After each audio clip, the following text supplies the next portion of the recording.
Assalamualaikum warahmatullahi wabarakatuh. Tabi pun, apa kabar teman-teman semua? Sebelumnya, izinkan aku memperkenalkan diri ya. Perkenalkan, aku Nyurista Selvirovita dengan NPM 21130536168 sebagai moderator.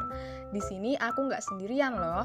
Ada Kak Anggun Destiana Salfitri dengan NPM 21630530006. Lalu ada Kak Ana Fauziah dengan NPM 21130530015.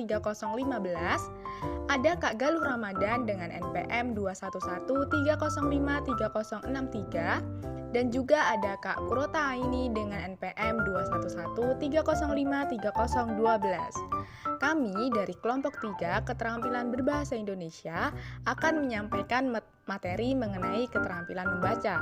Untuk itu, simak videonya sampai habis ya. Untuk penyampaian materi pertama akan disampaikan oleh Kak Anggun nih. Baik, di sini saya akan menyampaikan materi tentang keterampilan membaca. Keterampilan membaca merupakan keterampilan yang memberikan deskripsi tentang teknik membaca yang baik dan benar. Lalu, apa sih itu membaca? Nah, membaca merupakan kegiatan yang memberikan respon terhadap segala ungkapan si penulis sehingga pembaca mampu memahami materi yang disampaikan oleh si penulis.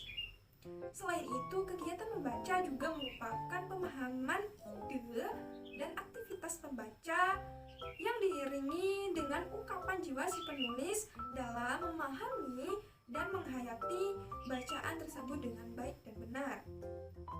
Proses membaca diawali dari aktivitas yang bersifat mekanis. Aktivitas apakah itu yang bersifat mekanis? Nah, aktivitas yang berasal dari panca indera, yaitu khususnya mata bagi para pembaca normal. Membaca juga dapat diartikan sebagai kegiatan yang sangat penting. Kenapa sangat penting? Yaitu untuk memperoleh informasi sehingga wawasan dan pengalaman kita dapat bertambah. Oleh karena itu, jadikanlah membaca sebagai suatu kebutuhan supaya kita memiliki minat baca yang tinggi. Nah, adapun pendapat dari beberapa para ahli tentang pengertian membaca. Ada pendapat dari Tahu Bolot. Beliau menyatakan bahwa membaca meliputi kecepatan membaca dan pemahaman isi keseluruhan. Membaca juga memerlukan teknik loh. Teknik apakah itu? Yaitu teknik yang efektif dan efisien. Untuk apa? Untuk memudahkan si pembaca dalam memahami isi bacaan tersebut. Nah, ada juga pendapat dari Mikuleki. Beliau menyatakan bahwa membaca merupakan kegiatan yang kompleks dengan melibatkan banyak jenis keterampilan. Di sini membaca juga tidak hanya melibatkan atau melihat teks bacaan, melainkan kita butuh konsentrasi untuk memahami teks bacaan tersebut. Jadi, kemampuan membaca itu sangat dipengaruhi oleh si pembaca untuk memahami isi bacaan tersebut dengan baik. Tujuan dari keterampilan membaca. Membaca merupakan keterampilan reseptif.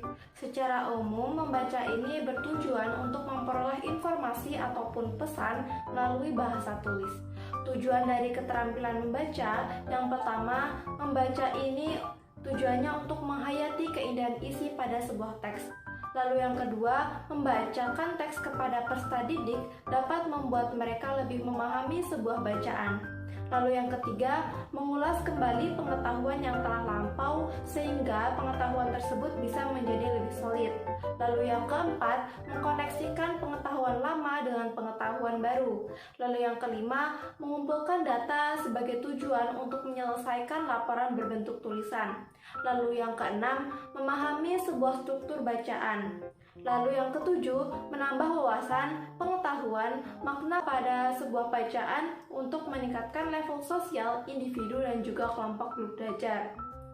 Adapun menurut Anderson dalam Taringan pada tahun 1979 mengatakan bahwa membaca ini memiliki beberapa tujuan. Yang pertama, membaca ini untuk memperoleh memperoleh perincian-perincian atau fakta-fakta. Lalu yang kedua, membaca itu untuk memperoleh ide utama. Lalu yang ketiga, membaca ini untuk mengetahui ukuran susunan organisasi cerita. Lalu yang keempat, membaca ini untuk menyimpulkan atau membaca inferensi. Lalu yang kelima, membaca itu untuk mengelompokkan atau mengklasifikasikan. Lalu yang keenam, membaca itu untuk menilai atau mengevaluasi. Baik, selanjutnya materi tentang faktor yang mempengaruhi kemampuan membaca. Menurut Lem dan Arnold pada tahun 2008, mereka mengemukakan ada 5 faktor yang mempengaruhi kemampuan membaca seorang anak. Yang pertama adalah faktor fisiologis. Faktor fisiologis mencakup tentang kesehatan fisik dan jenis kelamin, gangguan pada alat berbicara, alat pendengaran, serta alat penglihatan dapat memperlambat kemajuan belajar seorang anak. Jika penglihatan seorang anak kurang baik, maka akan sulit untuk membaca bacaan pada buku maupun papan tulis. Jika pendengaran seorang anak kurang baik, maka akan kurang kemampuan untuk menganalisis bunyi pada anak. Yang kedua adalah faktor intelijensi. Istilah intelijensi ini dapat didefinisikan sebagai kegiatan berpikir yang terdiri dari permasalahan yang esensial mengenai situasi yang diberikan dan merespon dengan tepat. Tingkat intelijensi membaca pada hakikatnya mengenai proses berpikir dan memecahkan masalah. Jika ada 2 orang anak yang berbeda IQ, sudah pasti akan berbeda hasil dan kemampuan membacanya. Selanjutnya yang ketiga adalah faktor lingkungan. Faktor lingkungan ini juga dapat mempengaruhi kemampuan membaca seorang anak. Faktor lingkungan ini mencakup tentang lingkungan sekitar rumah dan sekolah. Pada lingkungan rumah dapat membentuk pribadi, sikap dan nilai dan kemampuan bahasa anak. Yang keempat adalah faktor sosial ekonomi. Faktor sosial ekonomi orang tua dan lingkungan tetangga merupakan faktor yang membentuk lingkungan rumah anak. Semakin tinggi status sosial ekonomi keluarga anak, maka semakin tinggi kemampuan verbal anak. Dan yang kelima adalah faktor psikologis. Faktor psikologis ini mencakup tentang motivasi dan minat pada anak. Motivasi merupakan sesuatu yang menggerakkan seseorang dari perasaan bosan menjadi berminat untuk melakukan sesuatu. Minat sangat berpengaruh dalam kemampuan membaca seorang anak, karena minat merupakan usaha-usaha seorang anak untuk membaca. Oke, kali ini kita akan membahas mengenai kegiatan dasar belajar membaca. Membaca dalam hati. Ternyata teman-teman semua, secara garis besar itu ada 2 jenis kegiatan membaca. Yaitu yang pertama ada membaca ekstensif dan yang kedua ada membaca intensif. Pada jenis membaca ekstensif adalah membaca secara survei, membaca sekilas, dan juga membaca dangkal. Sedangkan pada jenis membaca intensif adalah membaca telaah isi dan juga membaca telaah bahasa. Selanjutnya kita akan membahas mengenai membaca wacana informatif. Informasi yang berlimpah dapat dicari melalui bahan bacaan seperti koran, majalah, atau jurnal, artikel, atau berita yang disampaikan melalui internet. Oh iya teman-teman, ternyata ada beberapa strategi loh dalam membaca. Strategi dalam membaca yaitu salah satunya bisa dengan memindai. Yang kedua membaca pemahaman. Yang ketiga membaca dengan kecepatan yang bervariasi atau bisa menandai bahan bacaan. Lalu yang terakhir dapat dilakukan dengan kita membuat rangkuman. Dalam belajar bahasa, kegiatan membaca bersuara itu sangat penting loh. Yang dimana kontribusinya itu terhadap belajar berbicara. Belajar mengucapkan kelompok kata, kalimat, dan bahkan mengucapkan suatu wacana utuh melalui membaca bersuara. Di sini kita akan mempelajari atau mendalami tentang kemampuan lanjutan dalam kegiatan membaca. Ada apa aja sih? Yuk, dengar penjelasannya. Jadi, membaca lanjutan adalah proses penguasaan membaca untuk memperoleh pesan yang terkandung dalam suatu tulisan. Tingkat ini disebut juga sebagai membaca untuk belajar. Nah, agar adik-adik memperoleh pesan yang terkandung dalam suatu tulisan yang ada, maka adik-adik harus menguasai yang namanya membaca teknik. Ada yang tahu tidak mengapa adik-adik semua harus bisa menguasai membaca teknik?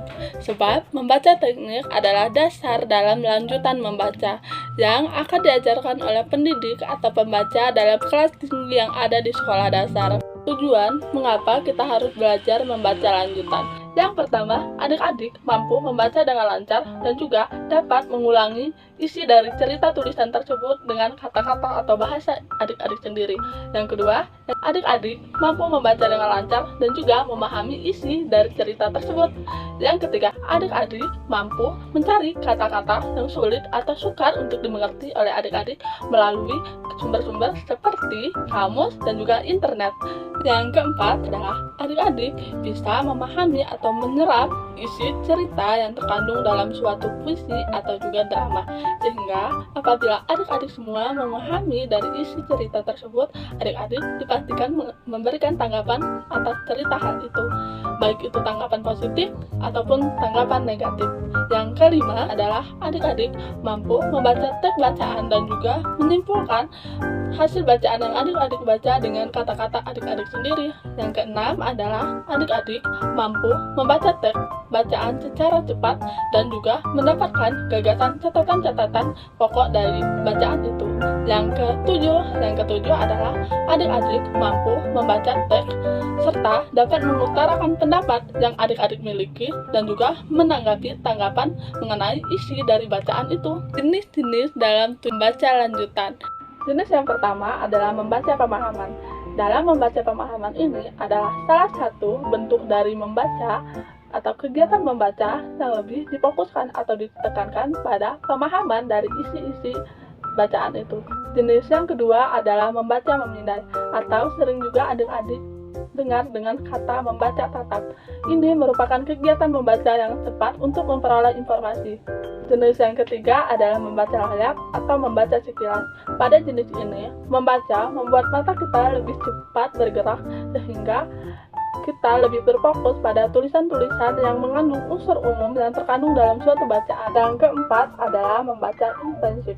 Nah, dalam membaca intensif sendiri itu harus dilakukan secara teliti, cermat, dan juga seksama. Jenis yang kelima adalah membaca nyaring. Nah, untuk membaca nyaring, membaca menggunakan suara yang keras. 6 adalah membaca dalam hati. Membaca dalam hati dilakukan secara diam. Namun, untuk membaca nyaring dan juga membaca dalam hati ini memiliki tujuan yang sama ya adik-adik, yaitu untuk dapat memahami bacaan yang terkandung dalam tulisan itu. Teknik dalam membaca lanjutan. Yang pertama adalah membaca layar, yang kedua adalah membaca tatap, yang ketiga adalah membaca pilih, dan yang keempat adalah membaca lompat. Metode apa aja sih yang bisa digunakan dalam membaca lanjutan atau pendekatan untuk membaca lanjutan? Yang pertama adalah pendekatan komunikatif. Nah, untuk pendekatan ini membaca bacaan dan menyatakan pendapat atau perasaan. Yang kedua adalah pendekatan integratif, yaitu membaca dialog antara dua orang atau lebih yang lebih secara perorangan atau perpasangan. Yang ketiga adalah pendekatan keterampilan proses, yaitu pembacaan teks bacaan, menemukan gagasan utama atau menjawab pertanyaan yang dilakukan oleh dua orang. Selanjutnya adalah pendekatan tematik, yaitu membaca novel anak-anak. Oke teman-teman, itu tadi penyampaian materi mengenai keterampilan membaca ya. Semoga dalam video ini dapat bermanfaat bagi teman-teman semua. Kami pamit undur diri. Wassalamualaikum warahmatullahi wabarakatuh.